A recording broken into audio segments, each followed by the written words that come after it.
Hello and welcome to this short tutorial on hyperlinks and making a standard PowerPoint an interactive PowerPoint, which is obviously part of your RL13 coursework. So here we have a standard PowerPoint on prevention methods, which is part of RL12. Now, sometimes we may wish for the PowerPoint to be interactive, and the best way to make a PowerPoint interactive is to insert some buttons that take you to certain places within the PowerPoint. You may want a menu system or a continual set of buttons on the left or on the top or on the bottom like you would see on a website. So I'm going to insert a shape here, and I'm going to make a shape so it looks slightly like a button, and I'm going to change that shape effect to give it a sort of bevel type look, and I'm going to edit text, and I'm going to type in project lifecycle stages. I'm going to copy and paste it. I'm going to make it nice and stay consistent there. What measures can I take to prevent the data loss? So I'm going to call this one data loss prevention.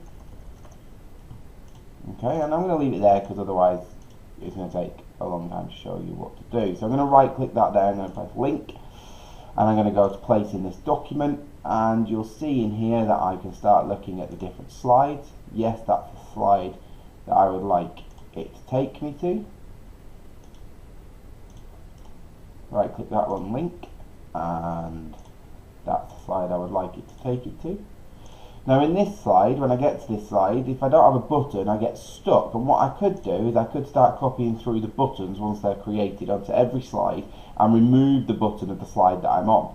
Alternatively, what I could do is I could go to insert, I could go to shape, and down at the bottom there are action buttons, and I'm just going to put in a home button. Okay, and this comes up with a different way, an action settings menu, and this hyperlinks to the first slide, so it's assuming that the first slide is the home. It is in this case. I'm going to put it up there. I'll double click the image. I'm going to go to shape effects again. I'm going to make it look like a button. Looks a bit nicer. Copy that, take it through to here. Paste it without clicking on the screen. It'll take it to exactly the same location, which looks good for consistency. And now what will happen is when I run this PowerPoint, press that button and it'll take me home. I can press that button, it'll take me to the project lifecycle stages. And then the use of these buttons are absolutely fantastic for a user to be able to navigate through a PowerPoint without having to click through all the slides.